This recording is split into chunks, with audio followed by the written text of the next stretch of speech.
Los desbroces que hemos visto a lo largo del arroyo de Prado de Rey se han efectuado también en varios otros arroyos. Es una cosa casi, diría yo, que tradicional. Se ha realizado un desbroce muy parecido y por la misma gente en el arroyo de Antequina, dentro de la Casa de Campo. Se hizo otro, creo que mayor, en el Manzanares, a la altura de Mingorrubio o del Pardo. Y mientras estaba preparando este vídeo, he sabido que se está haciendo ahora otro por parte de la gente del Arco Verde en Valchico o el Meaques, en el entorno Meaques-Retamares. Ahí la gente está bastante mosqueada porque se están cortando muchos zarzales y dentro de los zarzales pues ahí hay muchos pajarillos, hay zorros, hay meloncillos que ellos han visto. Toda la gente está muy preocupada de lo que están haciendo.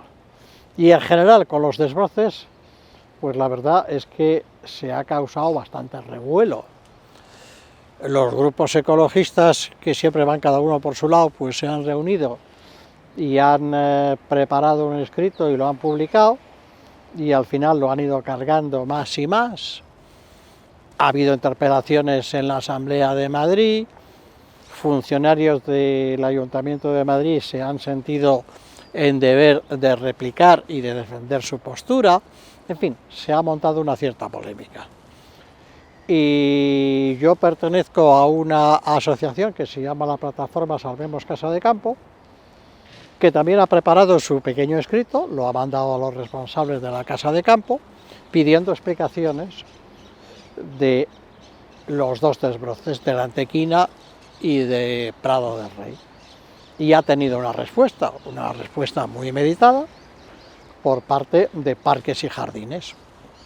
Una carta en la que se dice que, bueno, pues que en esos arroyos y en particular en el de Prado del Rey había mucha zarza, que lo que se ha hecho ha sido básicamente eliminar esa zarza porque condiciona e impide el desarrollo de la vegetación que debería haber en un arroyo, y que se han cortado también unos pocos árboles y se ha hecho lo mínimo de actuación en los taludes, lo suficiente como para poder llegar a las zarzas que están abajo.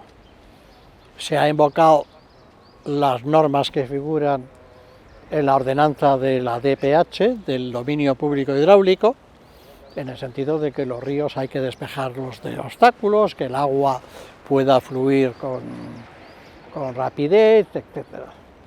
Bueno, a mí personalmente que me hablen de dominio público hidráulico en un arroyo que es dominio público hidráulico entero, pero que tiene una parte que no es pública, que es la parte que está en el zoo, pues me sabe un poco a recochineo. Yo creo que no lo han hecho con mala voluntad, simplemente que dan por asumido algo y lo consideran normal, como que no se pueda ver el dominio público hidráulico dentro del zoo si no es pagando, o si no es pidiendo permiso para que te lo dejen ver, si te lo dan.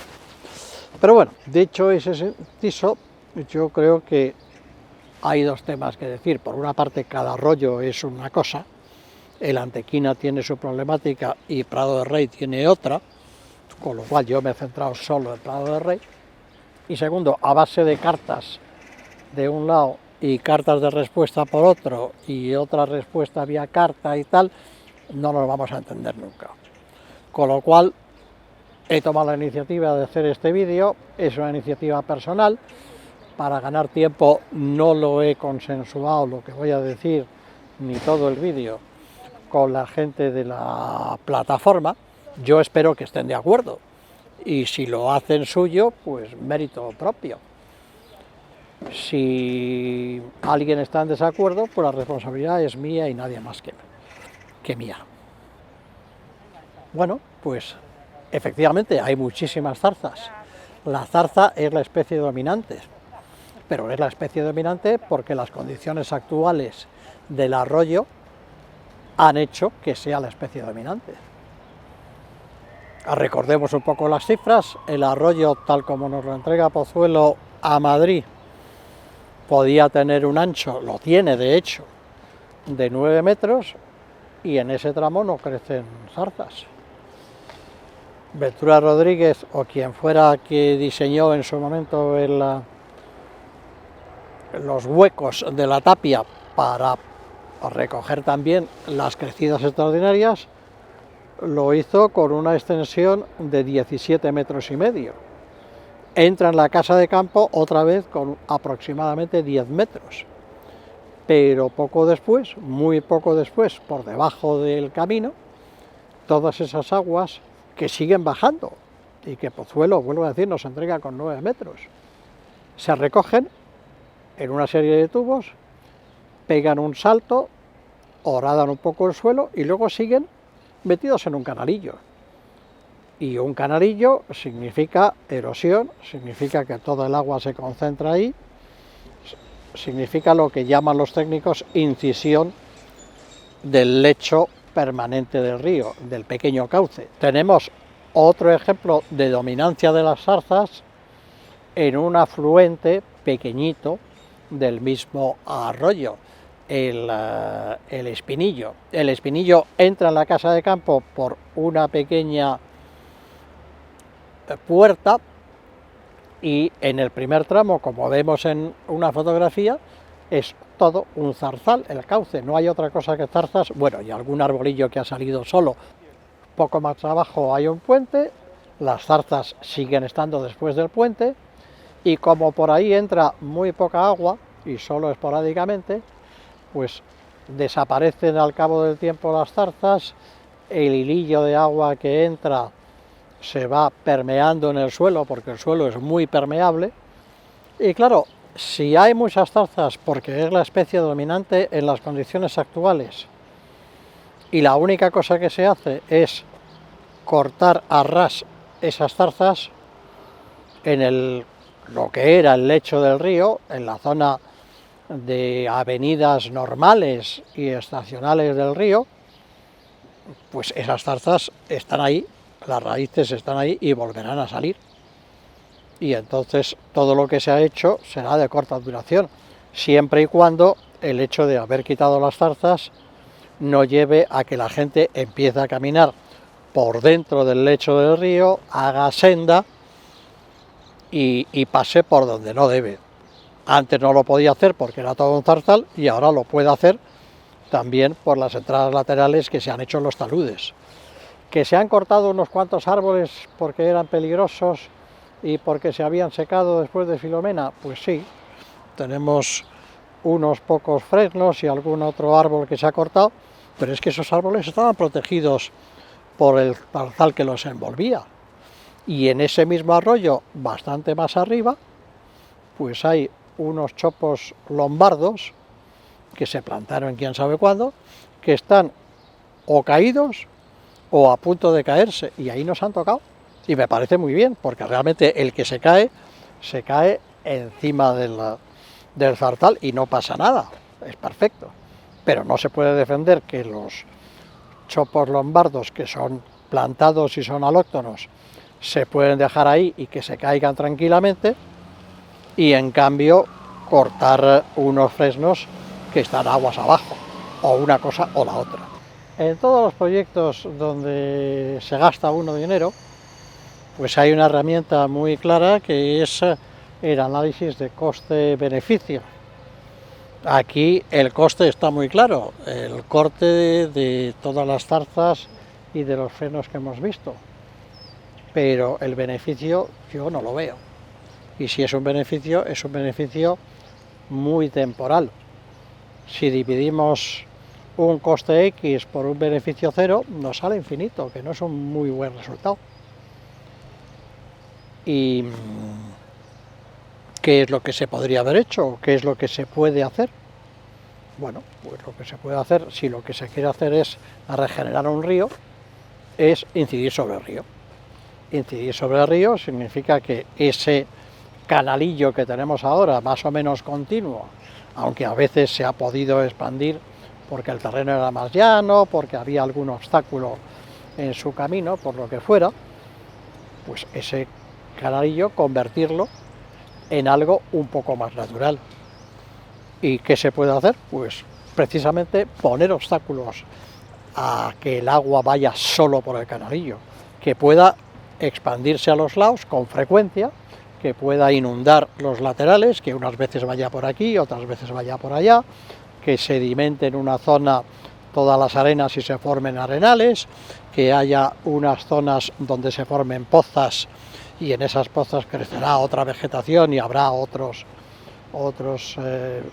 insectos que puedan estar ahí, podrán haber ranas, podrá haber sapos, podrá haber culebras, podrán haber mosquitos para que los pájaros coman mosquitos y para que las rapaces vengan a comerse los patos, o sea, una biodiversidad natural, consecuencia de una diversidad física que en este momento no existe.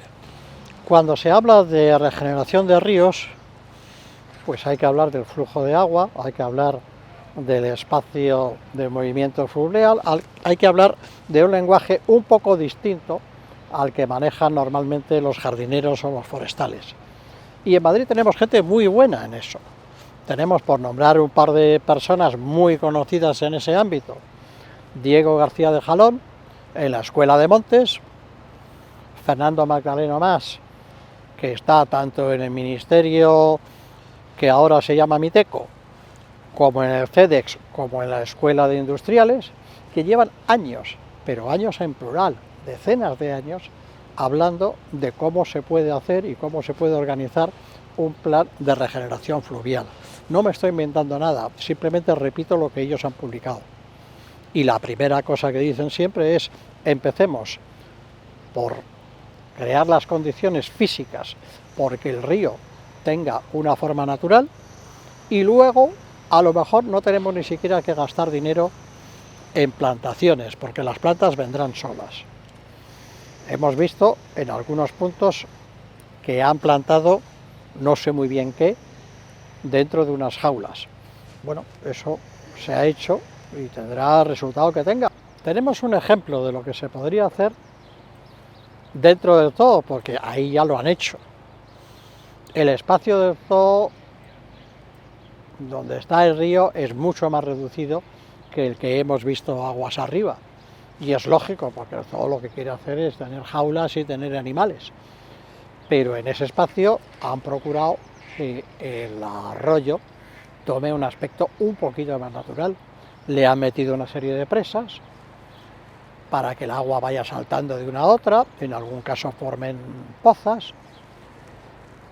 Donde había que quitar las zarzas las han quitado, pero del todo, no simplemente cortándolas. Las han eliminado e incluso en la parte baja han ajardinado los laterales. Pero lo importante que quiero decir aquí es que las actuaciones que ellos han hecho, esas barreras que a veces son de cemento, se pueden hacer perfectamente aguas arriba. Y esta es la razón por la cual esta última parte la hemos grabado aquí en el Manzanares y no en el arroyo. El Manzanares, como todo el mundo sabe, es un ejemplo de éxito de renaturalización de un río.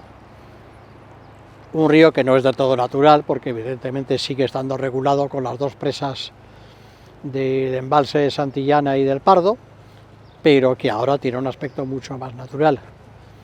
Y aquí, para que el río tenga este aspecto, la primera cosa que se ha hecho es abrir esas compuertas. Esas compuertas que vemos allá al fondo se abrieron, se dejó que el río bajara, que se expandiera a lo largo de todo el espacio que tiene, y poco a poco pues se aportara tierra, los sedimentos, aparecieran plantas, algunas de ellas plantadas, otras que han venido por sí solas, aparecieran pájaros y muchos otros bichos que han venido naturalmente por su cuenta. El último aparecido aquí es un zorro, y eso es lo que a mí me gustaría que pasara con el arroyo de Prado del Rey. Y eso sí, que las zarzas en sus taludes vuelvan a hacer zarzas para que la gente no se fuele y no me venga a caminar precisamente por donde no debería. Y esto es todo.